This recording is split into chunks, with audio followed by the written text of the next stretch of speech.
things that when they talk about Dr. King, and they mention, it's I Have a Dream speech, and they mention all the great things that Dr. King has accomplished. But there's something that recently came out with the letter that was sent to Dr. King by the FBI. We're going to actually, look at that letter together and see what they sent him back in that time period. But just to give a backstory, that's why the FBI started to follow him in the first place. So from 1954 to 1968, Martin Luther King was the most visible person in the civil rights movement here in America. But about 1955, the FBI had started to watch Dr. King, especially during the involvement of the Montgomery bus boycott. Now, the Montgomery bus boycott, that got started because, when they were telling black people go to the back of the bus, that white people sit up in the front, and black folks were like, oh, hell no, especially after what happened, the situation in Rosa Parks.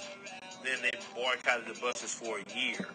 And black folks didn't get on no bus, didn't ride nothing. They carpooled together, they walked instead of getting on the buses.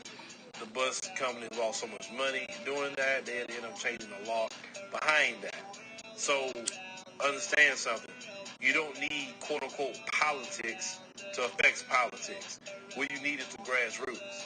And Dr. King proved that so much. Begging these people to make changes is not going to get them to do anything.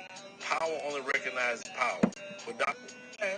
he was just saying black people done the I Have a Dream speech, communist, which he was not. It sounds like the same kind of language that you'll see on YouTube comments or anywhere on the internet. So let's check this out. So it says, King, in view of your low-grade, abnormal personal behavior, I will not dignify your name with either a Mr.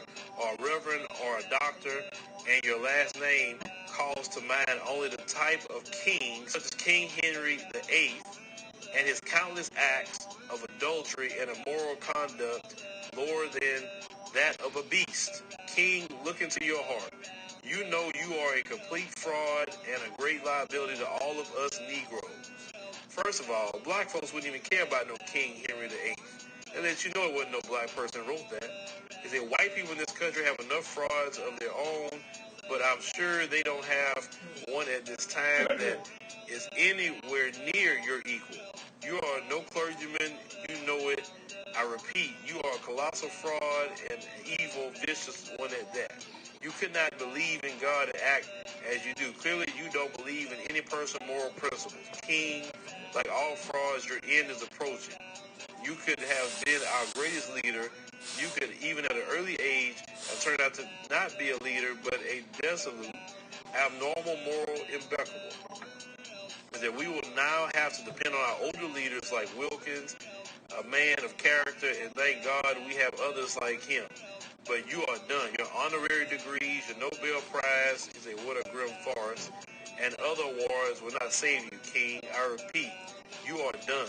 He said, no person can overcome facts, not even a fraud like yourself.